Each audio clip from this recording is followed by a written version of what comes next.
என்ன தகவல் யார்ப்பா கொடுத்தா அந்த தகவலை? டிஎம்கே சர்க்கிள் அதை தான்ப்பா சொல்லுவாங்க. தாவேக்கால போய் கேளுங்க, உங்களை யாரானு இழுக்கிறாங்களான்னு போய் கேட்டுட்டு வாங்க.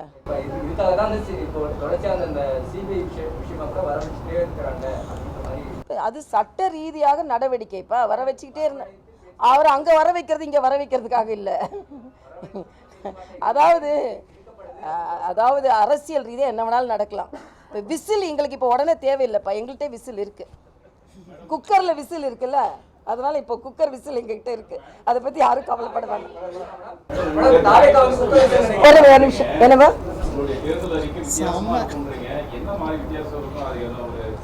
வரட்டு பார்க்கலாமப்பா.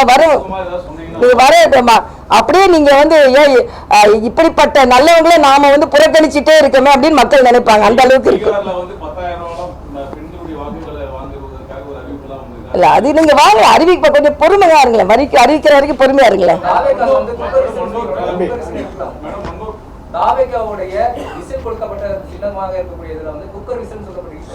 அப்படி சொல்லலப்பா.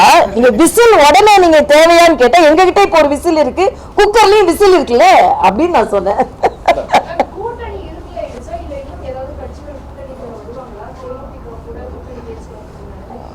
எந்த கட்சியோட பேச்சுவார்த்தையை நான் சொல்ல மாட்டேன்.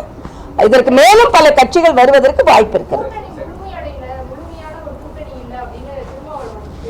திருமாவளவன் போது அவங்க கூட்டணி முழுமையா இருக்கான்னு நமக்கு தெரியாது. காங்கிரஸ்ல இப்ப முழுமையா அவங்க கூட இருக்காங்களா? இந்த கூட்டணி பத்தி அவர் ஏங்க கவலைப்படுறாரு? கவலைப்பட வேணாம்னு சொல்லுங்க. இந்த கூட்டணி முழுமையான கூட்டணி தான். என்ன கேட்டா எனக்கு முழுமை அடையாத கூட்டணி இந்தி கூட்டணி தான். அவங்க உள்ள புழுங்கிக்கிட்டே இருக்காங்க, என்னைக்கு வெடிக்கும்னு தெரியாது. அது இல்ல அது வந்து நான் அது கருத்து நான் இது கருத்து சொல்ல மாட்டேன். இதெல்லாம் எங்க பேச்சுவார்த்தையில எங்க பெரிய தலைவர்கள் பதிவு கொண்டாங்க.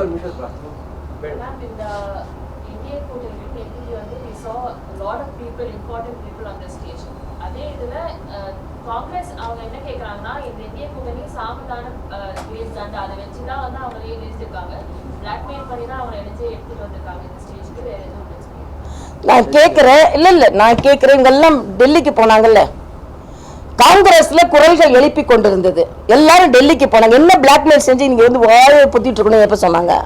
நாங்க யாரும் அப்படி சொல்லவே இல்லையே. யாரும் எந்த கருத்து சொல்லக்கூடாதுன்னு மாணிக் தாக்கர் கருத்து சொல்ல முடியாது, லீவ்ல போயிட்டாரு. யாரும் சாம பேத தண்டத்தெல்லாம் நாங்கள தண்டமா அவங்கதான் இருக்காங்க.